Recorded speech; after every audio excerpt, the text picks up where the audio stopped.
Hello mga kabahay! Welcome sa Renovation and Fit Out Vlogs natin. Nandito nga pala tayo ngayon sa David Salon. Bali, ito yung pinakaunang project natin kay Novcon. Bagong lahat, ako nga po pala si Engineer Aldrin. Ako ang head and nagmamanage ng Renovation and Fit Out teams natin sa Novcon. 3 years pa lang kasi ang renovation natin kay Novcon. So, sobrang bago pa lang niya. And ito yung mga naunang projects natin. So, kaya tayo nandito ngayon para i-check natin kung ano ba yung mga naging status throughout the years na nagawa na natin siya. Bali, ito ay 3 years na na-construct, then 2 years na siyang operating. So, yun. Tara, check natin. Check lang natin kung ano yung naging status ng David Salon after 3 years of construction and 2 years na operating sila. Sa una, makikita natin yung information desk nila. Gawa to sa machine press laminated boards, foam board, trimmers, signage din.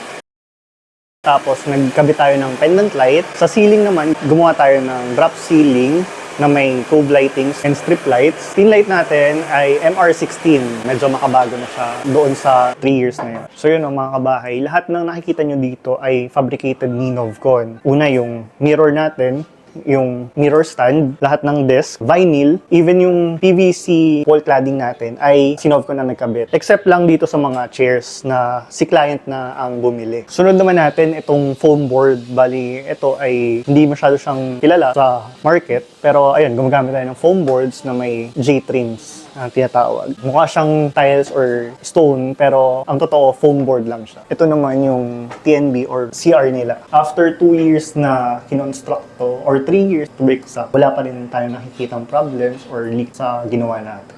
Ngayon punta naman tayo sa second floor. Bali, ito rin is part ng salon. Tara, check natin. Yung stairs natin, since commercial kasi ito, ang plano is wood, kaya lang laging dadaanan. So, pinili na lang namin ni client na gawin siyang tiles. Which is, yun, mas naging okay naman siyang tignan, tsaka mas durable. So, dito naman, nagkabit tayo ng blinds para at least hindi naman masyadong dull yung area na to.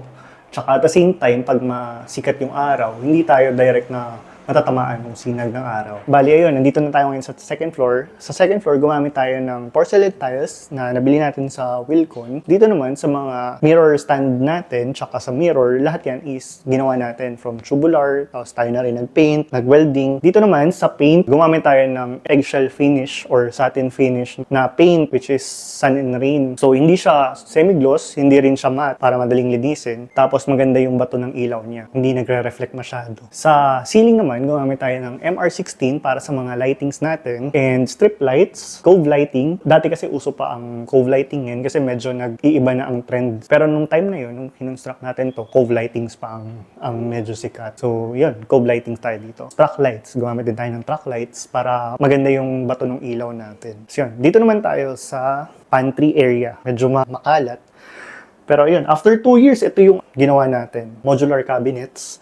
Bali, gumamit tayo ng quartz na stone, machine press laminated boards, lahat yan is white. Then ito yung CR. Yan. So far, wala pa naman nakikita mga leaks or kahit anong discoloration. So, okay pa rin yung gawa natin. Tapos, curtains. Gumamit tayo ng curtains na automatic. Lahat ng furnitures dito ay si client pa rin ang bumili. Sa stairs naman, gawa na to actually, nirepaint lang natin siya as per gusto ni client. And nagkabit tayo ng wood planks kasi itong third floor naman ay hindi na part ng salon. Ito naman ay part na ng office. So, tara, tingnan natin kung anong ginagawa ni client. Ayun, dito na tayo ngayon sa third floor. Sa flooring, gumamit tayo ng carpet tiles. Yan, dito na tayo ngayon sa third floor kung saan yung office ng admin ng AFA Business Company. Si Sir Kim Lee, si Ma'am Arian, yan, si Sir Jai, Sir Dan. Tapos yun, ito yung gawa natin. Modular cabinets, laminated boards pa rin, then quartz. Tapos nag-carpet tiles tayo. And lahat ng ilaw is MR16 pa rin. Sobrang simple lang, pero ayun. So kasi ma-minimize lang yung gawa, pero at the same time, ganyan lang sila dito. Bali, naglalaro, chill lang, relax lang, nanonood ng K-drama, ganun lang. Ngayon naman, pakita natin yung office ni Sir Adlawan. Bali, siya yung owner ng David Salon. Bali yun, ito yung office ni Sir Adlawan. Yun, medyo maliit lang, pero alam mong maganda. Yeah, cozy lang. Actually, ceiling panels to, pero nilagay natin sa wall. So, maganda naman yung kinalabasan, yung mga collections ni Sir. Bali, ayun, no? Tapos na yung tour natin. Bali, ito yung David Salon na nirenovate natin 3 years ago and 2 years of operating na siya. So far, wala naman kami nakitang mga sira. Though merong mga minor talaga na hindi na maiiwasan. Pero dahil din siguro sa pag-maintain ni client, kaya ayun, maayos pa rin siya. Sa gustong magpa-salon, gusto magpaganda, magpagwapo, bali, punta muna kayo dito sa Don A. Roses sa Unit 6A siya, dito sa Quezon City. Tapos sa mga gusto naman magpa-renovate, bali, ito, check nyo lang tong mga naka-flash sa screen nyo. Bali yun mga kabahay, maraming salamat. Hanggang sa susunod na renovation vlog natin, samahan nyo pa rin kami.